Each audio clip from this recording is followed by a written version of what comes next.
بسم اللہ الرحمن اعوذ الرحیم. باللہ من الشیطان الرجیم، بسم اللہ الرحمن الرحیم۔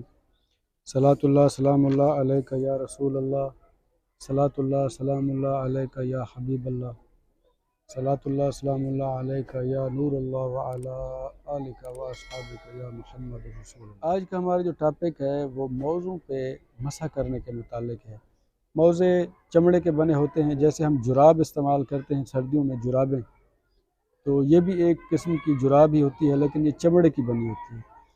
پہلے زمانے میں اس کو اوپر سے جو پہننے کے لیے، آج کل تو زپ لگی ہوتی ہے، لیکن پہلے زمانے میں تسمے لگے ہوا کرتے تھے۔ تو جیسے وقت گزر رہا ہے تو ظاہری بات ہے اس میں بھی تبدیلی آ رہی ہے۔ تو موزے جو ہے وہ چمڑے کے ہونے چاہیے، یا ہر اس چیز کا موزہ اس پہ مسح کرنا جائز ہے جس سے پانی سرایت نہ کرے۔ آپ کو بات سمجھ آ رہی ہے؟ ہر اس چیز کا موزہ جس سے پانی سرایت نہ کرے اس پہ ہم مسح کر سکتے ہیں، اس پہ مسح کرنا جائز ہے۔ لیکن جراب پہ، کپڑے پہ کی بنی ہوئی جراب سے یا پشم کی بنی ہوئی جراب سے جس سے پانی سرایت کر جاتا ہے اس پہ مسح کرنا جائز نہیں ہے۔ اور مسح کرنے کا طریقہ کار یہ ہے کہ ہم جو ہے وہ جب وضو کرتے ہیں، وضو کرنے کے بعد موزے جب پہن لیں گے تو اپنا جو ہاتھ ہے وہ گیلا ہاتھ اس کے اوپر پھیر لیں گے، یا اپنے ہاتھ کی 3 انگلیاں اس پہ پھیر لیں گے گیلی، تو یہ مسح ہمارا مکمل ہو جائے گا۔ اچھا، یہ مقیم کے لیے یہ ہے کہ 24 گھنٹے اس کے لیے، یعنی 1 دن اور 1 رات کی مدت ہے، اور شریعت پاک میں مسافر کے لیے 3 دن اور 3 راتوں کی مدت مقرر کی گئی ہے۔ آپ کو تھوڑی سی سمجھانے کی کوشش کروں گا۔ آج اگر ظہر کی نماز کے لیے آپ نے وضو کیا ہے، آپ نے وضو کرنے کے بعد آپ نے موزے پہن لیے ہیں، تو موزے پہننے کے بعد آپ نے موزوں کے اوپر مسح کر لیا۔ اب مسح کرنے کے بعد آپ عصر کی نماز پڑھ سکتے ہیں۔ پھر آپ نے مغرب کے لیے نیا وضو کیا ہے، اب ان کو موزوں کو اتارنے کی ضرورت نہیں ہے۔ جسٹ یہ ہے کہ جب پاؤں دھونے کی باری آئے آپ نے پاؤں نہیں دھونے، بلکہ اپنے پاؤں کے اوپر 3 انگلیوں کے ساتھ یا پورے ہاتھ کے ساتھ جو گیلا ہاتھ ہے وہ اوپر پھیر دینا ہے، تو یہ آپ کا مسح ہو جائے گا۔ یہ اس طرح متبادل ہو جائے گا پاؤں دھونے کے۔ اصل میں یہ بچاؤ کے لیے ہے، تدبیر کی گئی ہے کہ زیادہ ٹھنڈ ہو، شدید ٹھنڈ ہو، تب آپ موزے استعمال کریں، تو موزے اتارنے کی بجائے آپ اپنے پاؤں کو محفوظ رکھیں، اوپر سے مسح کر لیں۔ اسی طرح بیماری کی صورت حال میں بھی اسی طرح ہے۔ اگر کوئی بندہ بیمار ہے اور اس کو ٹھنڈ زیادہ لگتی ہے، اس صورت میں بھی وہ موزے پہن کے اس کے اوپر مسح کر لے گا، تو یہ مسح اس کے لیے جائز ہو جائے گا۔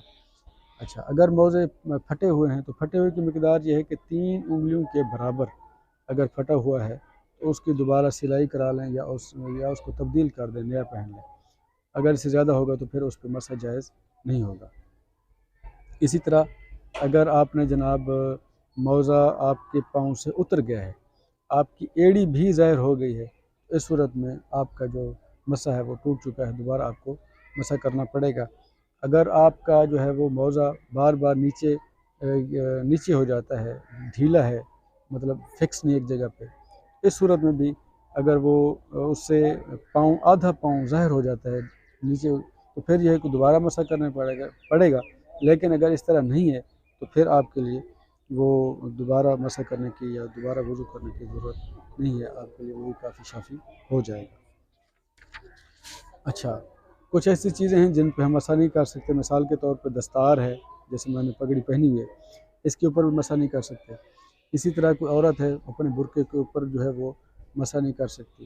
اسی طرح کسی بندے نے ٹوپی پہنی ہوئی ہے تو ٹوپی کے اوپر بھی مسح نہیں کر سکتا۔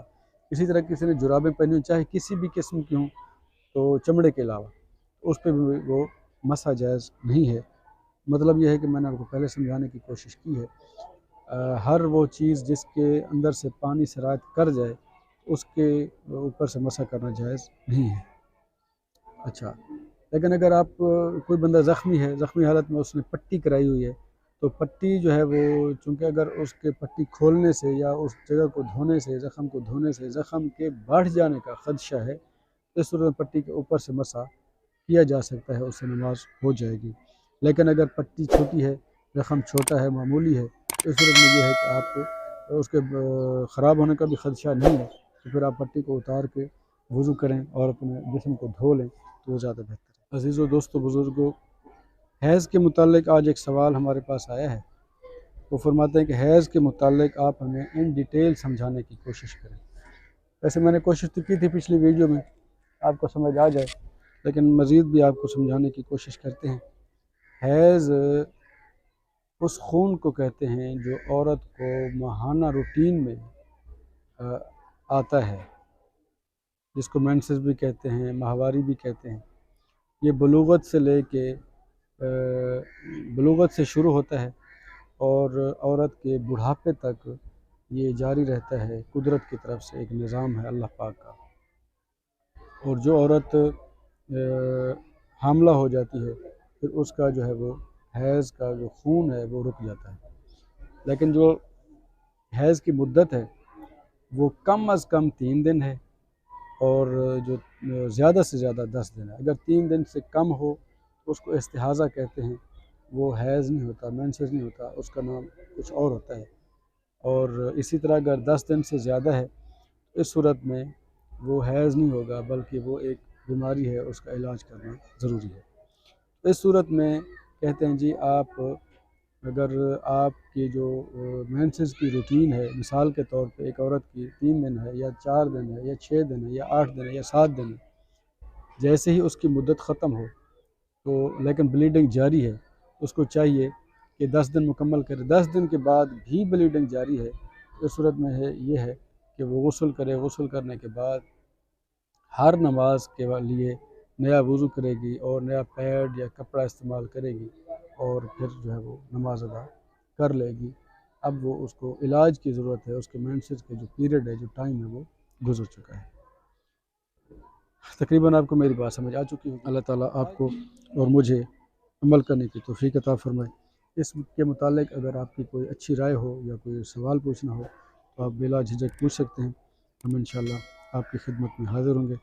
اللہ تعالیٰ آپ کا ہمیں ناصر ہے۔ السلام علیکم ورحمۃ اللہ وبرکاتہ۔